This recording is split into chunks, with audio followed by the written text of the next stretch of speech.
This is a relatively short section that we're going to look into here. We're going to talk about just some neat properties of integrals, a couple of small formulas that are interesting. First, we're going to talk about how we can actually use symmetry to help us evaluate definite integrals. So here we're going to have a be some positive real number, f be an integrable function on some interval negative a to positive a. So if f is even, then the definite integral from negative a to positive a of f of x dx equals 2 times the definite integral from 0 to a of f of x dx. So the big changes here, my lower limit of integration has changed. Now I'm looking only at 0 to a, and then I double the overall value. So let's talk about what this means. If something is even, if we're working with an even function is symmetric with respect to the y-axis. So if you're working with an even function, the one I always come back to is something like y equals cosine of x is a really nice example of an even function. So if I'm working with an even function, let's say here is my coordinate axis, what you would see if you were to graph just part of cosine of x, you would see something that looks like this. And if I'm integrating from negative a to positive a, here let's say I'm integrating from negative pi over 2 to positive pi over 2, because this function is symmetric with respect to the y-axis, that means that this area over here should be exactly the same as this area over here. So what this says, it says, you know what, rather than evaluate the whole integral, say from negative a to positive a, 0 is oftentimes a nicer number to work with. So what we'll do is we'll say, you know what, we're only going to look at the right half, 0 to pi over 2, and then just double that area to account for the left-hand side. Now, this is not something that you need to use every single time, but you can. It can speed up your integration process. This is something that I plan on asking about come the final exam. So make sure that you're aware of these two properties in particular, because it is something that will be popping up on the exam. When we talk about an odd function, it says if f is odd, then the definite integral from negative a to positive a of f of x dx is equal to 0. So let's talk about this one here. This one's actually a little bit nicer because there's really no work to be done. You can just go ahead and say that it's 0. If you're working with an odd function is symmetric with respect to the origin. And if I want to think about an example here, an example of an odd function, here before we said an example of an even function is y equals cosine of x. Hopefully we can maybe guess that y equals actually sine of x is actually an odd function. So if you were to graph part of sine of x, what you would see is you would see something that looks like this, and then it would continue on, right, forever and ever, following that periodic behavior. But it's symmetric with respect to the origin, which sort of means if you fold it along the y-axis and then also fold it along the x-axis, those two, the two parts of your function would fall on top of each other. And what that means for us is that if we look at, say, here from, what would this be? This is 0, so this must be negative pi to positive pi over here. If I was to look at this area right here, that should be exactly the same as this area right here, just like it was when we were working with an even function. But the difference here is that when I look at these, on the left-hand side, let's shade this in red. Over here, this area is going to be counted as negative. Remember, the definite integral counts area below the x-axis as negative. So that section right there, this is negative area right here. But then I should have the same exact area, but the definite integral is going to count this area right here on the right-hand side as positive area. So essentially I have the same area popping up twice. I have a negative area plus a positive area, and I know that these two areas are exactly the same because of this symmetry. Then it must be 0. If I take, so for example, if I take -2 plus +2, that will give me 0. So this is a really nice property. It can actually save us quite a bit of time. So here I just want to practice utilizing these two properties here. Like I said, you don't have to, I'm not going to expect you to use these. I won't say you have to use them, but you do have to know them. I will be asking questions about even and odd functions and their properties. So here, let's look at this first example.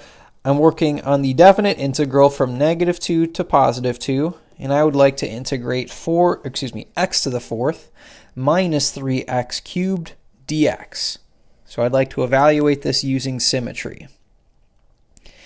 Right now, if I were to look at this function together as a whole, x to the fourth is even.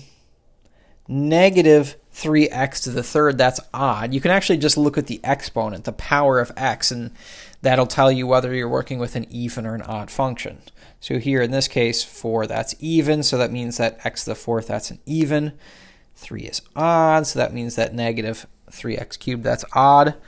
When you take an even and an odd function and add them together, subtract them together, whatever it is, this function actually technically right now is neither even nor odd. It's going to follow neither of those two properties, meaning it has none of the symmetry that we want. But I just said earlier, I said, hey, this piece right here, this is even, and then this piece over here, this is odd. So x to the fourth is even, -3x to the third, that is odd.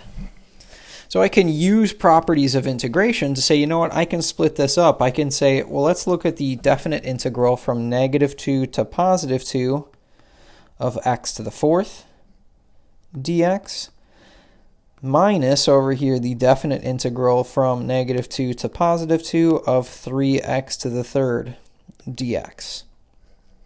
Now I can say this whole function is even, or rather this whole function is even, this whole function is odd. I can apply these integration properties now.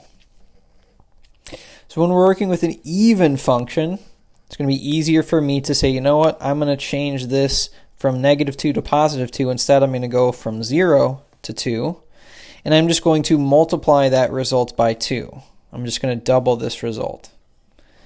And I would like to integrate x to the fourth dx. So here's the first part that I would like to evaluate. Minus over here, this function is odd. So when I integrate from -2 to +2 of 3x to the third, I don't really have any work to do. I know that that function is odd, so it must be 0.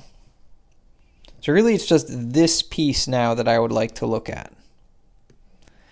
So we'd say, okay, 2 times, if I find my antiderivative, x to the fifth over 5, evaluated at 2 and 0. So this is 2 times 2 to the fifth divided by 5, minus 2 times 0 to the fifth divided by 5. So let's see, 2 to the fifth, 2 times 2 is 4, times 2 is 8, times 2 is 16, times 2 is 32, times another 2 is 64 over 5.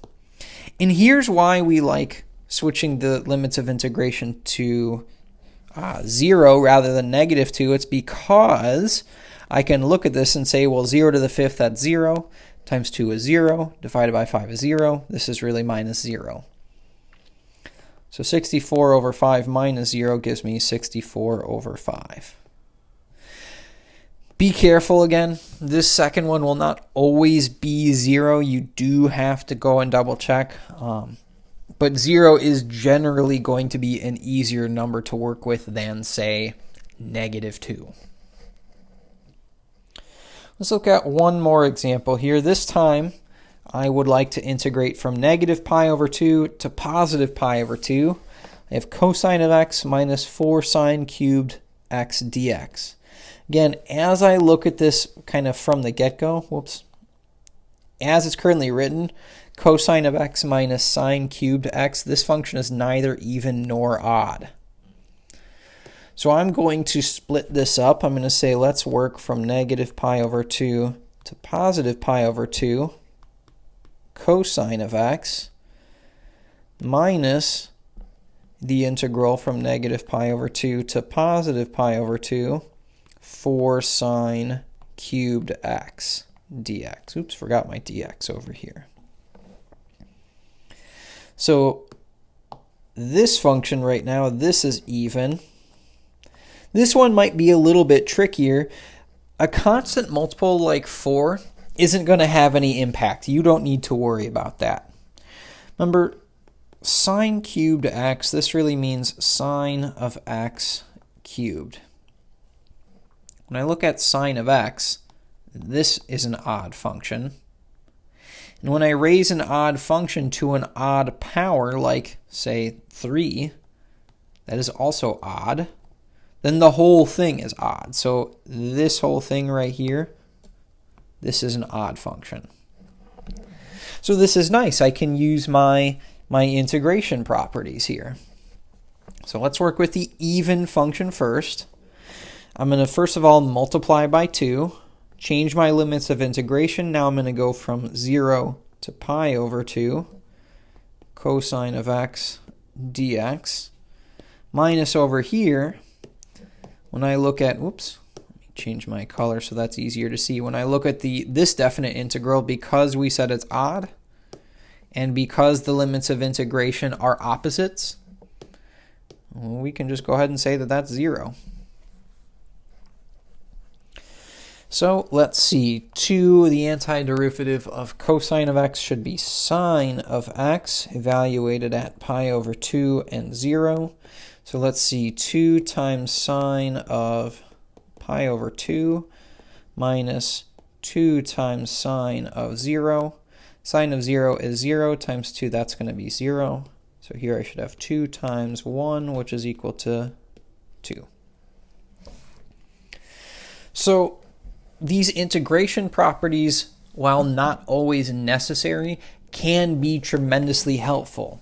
Now, if I didn't know anything about these other than the fact that they were, say, even or odd, then I might need to know these properties. So I will be asking you about these on the final exam. So just be aware this is something that will pop up on that. It is something that you need to know.